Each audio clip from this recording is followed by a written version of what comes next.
Boogieman. I have been dealing with many paranormal encounters at my workplace. I work in an assisted living facility. Our facility has two different units. The first unit, AL, is the front of the building. It houses elderly who only need a small amount of assistance. The second is our MC, Memory Care Unit, consisting of our Alzheimer's and dementia sundowners residents. I have experienced lots of unexplainable things in my 4 years of working here. I have worked all 3 shifts, those being day, evening, and night. On June 22nd, I experienced something that had topped everything I had to go through paranormal-wise here. It all started with one of our residents in the MC unit seeing a man in her room. I will call this resident Pam. Pam was up all night, saying that there was a man in her room. Due to her dementia, she often sees her late husband in her room, and often talks of seeing people who aren't there. She also has brain cancer, which contributes to this. So knowing this information, we normally would have assured her that no man was there, and she would go back to sleep. After multiple occurrences of Pam waking up and talking about a man, her neighboring roommate, who I shall call Brianna, was wide awake in her bed. She was talking. This was not normal for Brianna. During this time, my coworker Kate was working MC. She was brand new. This was her first night by herself. I, on the other hand, was working in the front of the building in AL. Kate went in the room to see what was going on with Brianna. Kate then came to tell me Brianna was scared and was saying a man was in her room. Kate asked me if I could come help her because I normally work in the MC unit. She thought that if I came back there, it would be easier to calm Brianna down. I agreed. When first walking into the room, I could feel the energy was off. As I walked up to Brianna, I could tell that she was terrified. I sat down on the corner of the bed and grabbed her hand and said, "Brianna, what's wrong?" She looked at me with terror in her eyes and said, "Boogieman." And then I felt my guts sink and my skin crawl. I jumped up and ran out of the room. Due to fear, I had to try to gain my composure. I wasn't going to leave her in there with this so-called Boogieman. After calming myself, I went back into her room and turned on her light to see Brianna pointing at the corner of her room. She was silent. I sat beside her and she rattled off more broken sentences about the man. I was able to calm her down enough to where I thought maybe she would be able to go back to sleep. But as I went to leave, she yelled, "Please don't leave me." I again sat with her as she sat up and was still pointing at the corner of the room. I was able to get her to lay down and attempted again to let her get some sleep. This time she shut her eyes.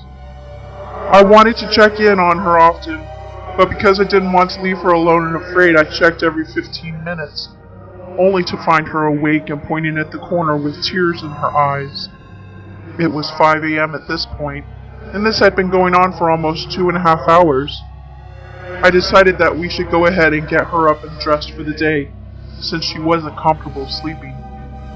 At this point, our nurse was passing morning meds in AL, so I went to the front to update her on what happened.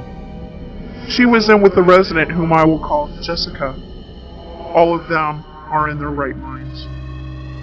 So, our nurse was in Jessica's room, and Jessica was also terrified. As I walked in, Jessica was telling our nurse that a man was pounding on her door all night long. She said that he came into her room and was talking to her. She said she couldn't make out most of what he was saying because she was so terrified. She pretended to be asleep, hoping that he would go away.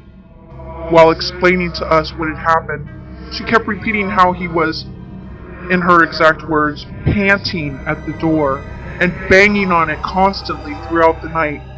And then finally came in not too long before the nurse came to give her her morning medication.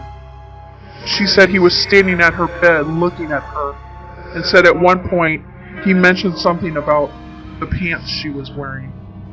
She pretended to sleep until the nurse came. After talking with Jessica, I pulled the nurse aside and updated her about the chaos in MC. The nurse informed me that while passing out meds in MC where Pam and Brianna are, she was in Brianna's neighbor's room. A little information on Brianna's neighbor, who I will call Lacey. Lacey is hard of hearing and cannot see very well. Her dementia is a special kind. She lives in her memories and will talk to herself often. Normally, when talking to herself, she will be the one leading the conversation, asking direct questions and making direct statements. Okay, back to what the nurse was telling me. The nurse went into her room. Lacey was looking at the corner of the room, having a full conversation with something, saying things like, "Oh, that is funny," while laughing. And this is unlike Lacey because, like I mentioned earlier, normally she will make statements and not get a response. But she never responds. If you can understand what I mean by that, it's complicated. But as caregivers, we know that residents in this behavior wasn't like Lacey. The nurse was trying to get Lacey's attention, but she was focused on the corner. She then stepped into her view, telling Lacey it was time for her morning medication. Lacey acknowledged her and physically looked around to say to the corner, telling whatever it was she was talking to talk to her. After replaying everything that happened last night in my head, I keep bringing myself back to Thursday night. It was just a couple of days prior to all of the things that had happened yesterday. I was training Kate, my coworker in MC. We were exchanging ghost stories of things we had seen throughout the years of working in nursing homes, and Kate had mentioned something about hearing things in her head at her old nursing home. I told her that that had happened to me a couple of months prior, and that I hadn't told anyone, because, well, I hadn't physically heard it out loud, but it was in my head. I went on to tell her while being in Brianna's room, I had felt breathing on the back of my neck and heard a man's voice in my head say, "Get out!" Later on Thursday morning, one of our residents in MC told the nurse a man was standing in front of the door watching her for hours. It makes me wonder if me saying what happened to me out loud made this boogeyman more active. I guess I will find out tonight since I'm sitting here at work in the MC unit. It's 3:30 in the morning.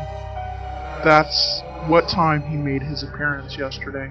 Wish me luck.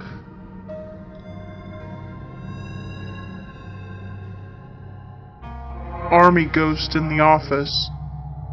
I work in the garment district of New York City, and I've had experiences where I've seen something out of the corner of my eye, or in one of the neighboring office windows that shouldn't be there.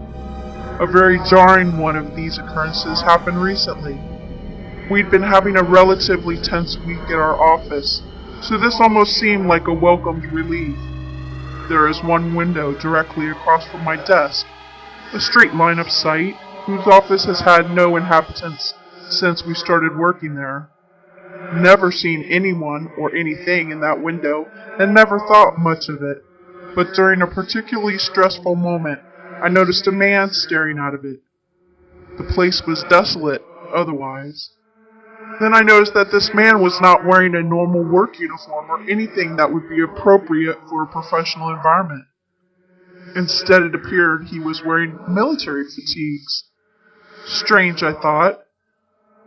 When I looked back over to confirm that there was a Navy man standing in that empty window, there was no one standing there. I have never seen anyone looking out that particular window before or since. I was a bit shaken up by that sight. I'd been racking my brain over the next few hours. Who could it have possibly been?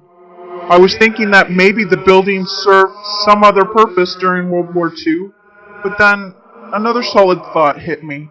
I remembered my mom telling me many years ago that her father, who died when I was very young, had worked in the garment district. He had also served in the Navy briefly during the later years of World War II, although he did not see any combat. After that day, I never saw that man again.